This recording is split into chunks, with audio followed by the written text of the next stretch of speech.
느헤미야 2장 4절에서 8절입니다. 다 함께 봉독하겠습니다. 왕이 내게 이르시되 그러면 내가 무엇을 원하느냐 하시기로 내가 곧 하늘의 하나님께 묵도하고 왕에게 아뢰되 왕이 만일 좋게 여기시고 종이 왕의 목전에서 은혜를 얻어 싸우면 나를 유다 땅 나의 조상들의 묘실이 있는 성읍에 보내어 그 성을 건축하게 하옵소서 하였는데 그때 왕후도 왕 곁에 앉아 있었더라. 왕이 내게 이르시되 내가 몇 날에 다녀올 길이며 어느 때에 돌아오겠느냐 하고 왕이 나를 보내기를 좋게 여기시기로 내가 기한을 정하고 내가 또 왕에게 아뢰되 왕이 만일 좋게 여기시거든 강 서쪽 총독들에게 내리시는 조서를 내게 주사 그들이 나를 용납하여 유다에 들어가기까지 통과하게 하시고 또 왕의 삼림 감독 아삽에게 조사를 내리사 그가 성전에 속한 영문의 문과 성곽과 내가 들어갈 집을 위하여 들보로 쓸 제목을 내게 주게 하옵소서 하매 내 하나님의 선한 손이 나를 도우심으로 왕이 허락하고. 아멘. 오늘 함께 나눌 말씀의 제목은 하나님의 선한 손이 나를 도우심으로. 하나님의 선한 손이 나를 도우심으로. 하나님께서는 주일날 저희들에게 말씀을 주셨습니다. 룻과 같이 복음적인 선택을 하고 룻과 같이 복음적인 말을 하라고 저희들에게 명령하셨습니다. 그리고 저에게 약속하신 말씀은 그러면 룻이 보아스를 통해서 위로를 얻고 그 일에 대한 보상을 받았듯이 하나님께서 우리의 삶을 책임지시고 인도하실 것이라 약속하셨습니다. 이 약속의 말씀을 믿고 또한 주님의 명령에 순종하는 것이 기독교인의 삶인 것입니다. 이때 우리의 삶은 무엇을 누리느냐? 바로 형통이라는 축복을 누립니다. 그런데 우리가 뜻하지 않게 우리 안에 죄성이 굉장히 많기 때문에 생각외로 저희는 하나님의 말씀에 그다지 순종하지 않습니다. 그리고 보이는 것의 현실에 자주 속기 쉽습니다. 그러나 하나님은 그 약속하신 명령에 순종한다면 그 약속하신 축복과 보상을 저희들에게 베푸시는 아주 놀라운 능력의 좋으신 하나님이십니다. 그래서 보이는 현실에 속지 마시기 바랍니다. 보이지 않는 하나님의 손이 우리와 함께 하십니다. 형통의 축복을 누리시는 모든 성도님들 되시기 바랍니다. 오늘 본문의 말씀에 보면 느헤미야의 형통이 나옵니다. 4절의 말씀을 보면 하나님은 성경에 기록된 대로 왕은 내가 무엇을 원하느냐라고 묻습니다. 이것은 현실적으로는 결코 기회가 아닙니다. 이것은 오히려 위기입니다. 왜냐하면 왕 앞에서 수심을 보인다는 것은 잘못하면 죽음으로 이어질 수도 있는 그런 문제인 것입니다. 이때 왕이 질문합니다. 내가 무엇을 원하느냐? 사랑하는 성도님들, 이것이 왕의 질문으로 보이십니까? 저는 이것이 하나님의 질문으로 보입니다. 느헤미야는 왕의 질문 앞에 당황하지 않고 먼저 하늘의 하나님께 묵도하였습니다. 느헤미야는 평소에 하나님과 동행할 줄 아는 사람이었습니다. 평소에 기도할 줄 아는 사람이었죠. 중요한 시간표에 불신자 왕 앞에서 이교도 왕 앞에서 무릎을 꿇고 기도할 수 없었습니다. 하지만 그 마음속으로 하나님께 묵도한 것이죠.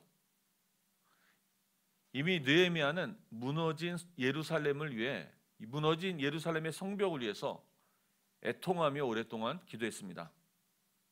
그리고 왕의 이 질문은 단순히 눈에 보이는 그러한 위기도 아니었습니다. 그리고 단순히 왕의 호의도 아닙니다.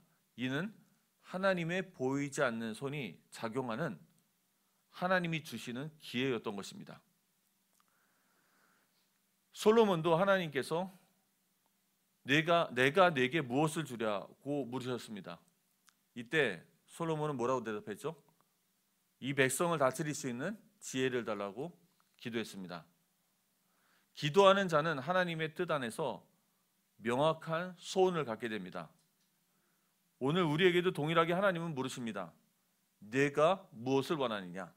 사랑하는 성도님들, 만약에 저희가 밤에 자고 있는데 예수님이 갑자기 나타나서 오른발로 우리의 엉덩이를 치면서 아무개야 빨리 일어나, 내가 너한테 3초를 줄 테니까 3초 안에 내 소원을 말해, 무엇이든지 다 들어줄게. 이때 여러분은 무엇이라고 대답하시겠습니까? 로또, 아니면 내가 질병을 앓고 있다면 그것을 이야기하겠죠. 마음속에 오랫동안 쌓여왔던 것을 얘기할 것입니다. 이 질문 앞에서 느헤미야처럼 믿음으로 응답할 준비가 되어 있어야 합니다. 우리 마음속에 무엇이 들어있냐는 것이죠. 5장에서 8절에 보면은 왕이 좋게 여기어서 허락하는 장면이 나옵니다. 느헤미야는 왕의 질문에 분명하고 구체적인 요청을 드립니다. 그의 요청은 즉흥적인 것이 아니었습니다. 오랫동안 기도하며 준비된 철저한 계획이었습니다. 첫째로 5절에 보면 예루살렘에 가게 해달라고 요청합니다. 단순히 개인의 귀향이 아닙니다. 나의 조상들의 묘실이 있는 성읍에 보내어 그 성을 건축하게 하옵소서라고 말합니다. 이는 왕의 마음에 민족적인 존중감을 불러일으키는 아주 지혜로운 표현입니다. 왜냐하면 어느 누구나 왕도 조상들을 소중하게 생각하기 때문입니다. 사랑하는 성도님들, 저희들이 사회생활을 할 때는 굉장히 지혜가 필요하겠죠. 둘째, 여정을 위한 안전조서를 요청합니다. 7절에 보면 당시 페르시아 제국의 여러 총독들 사이를 지나야 하는 위험한 상황이 있습니다. 이를 대비해서 구체적인 행정적인 요청을 합니다. 강 서쪽에 있는 총독들이 보낼 수 있도록 통행증을 요구한 것입니다.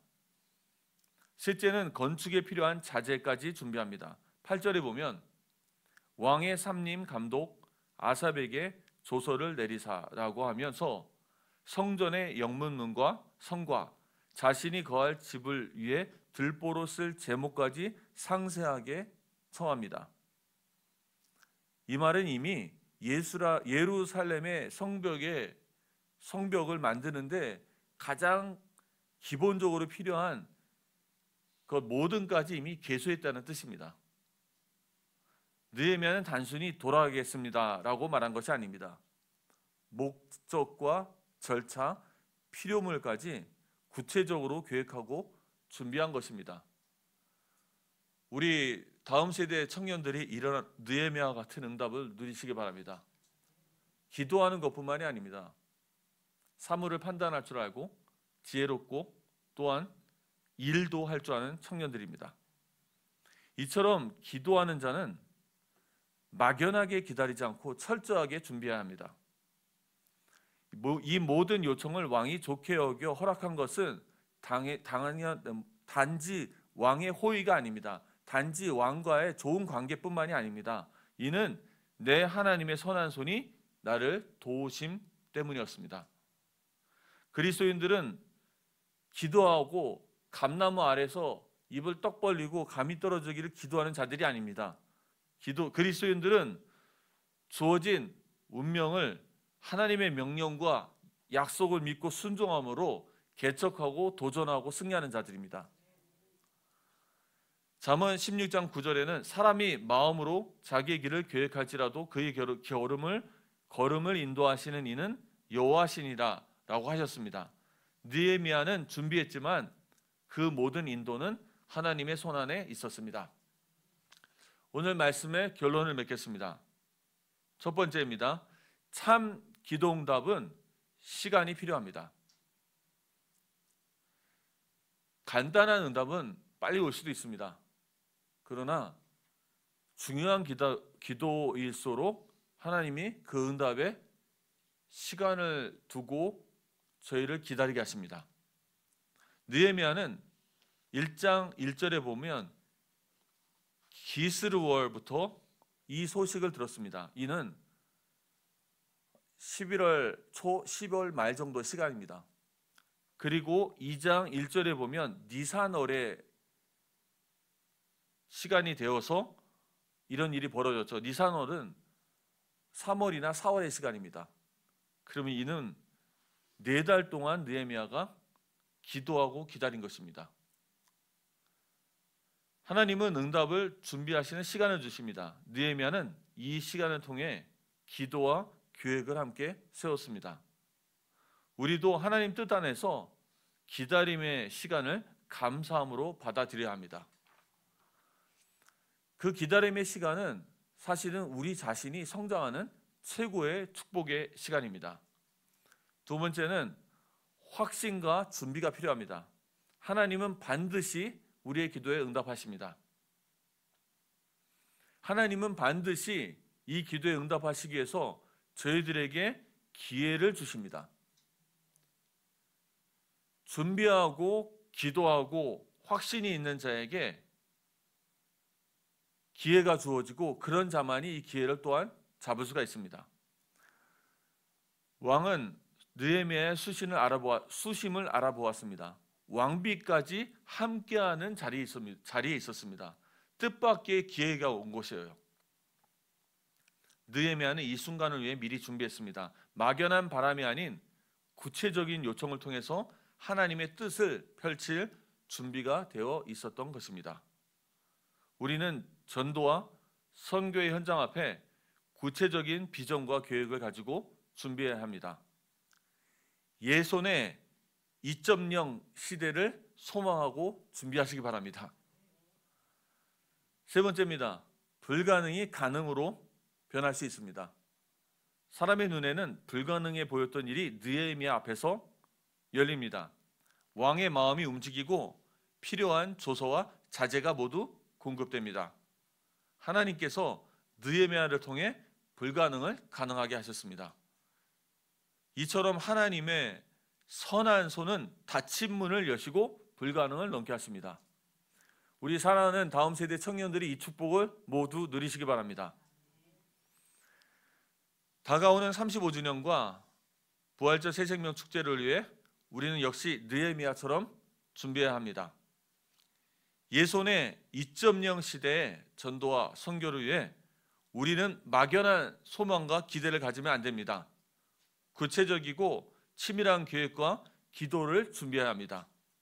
하나님은 반드시 선한 손으로 도우셔서 전도의 문을 여시고 민족과 열방을 향한 사명을 이루실 것입니다. 하나님이 오늘 여러분에게 또 우리 자신에게 모두 묻고 계십니다. 내가 무엇을 원하느냐? 이 질문에 확신 있게 준비된 마음으로 응답하는 모든 성도님들 되시기 바랍니다. 함께 기도하시겠습니다.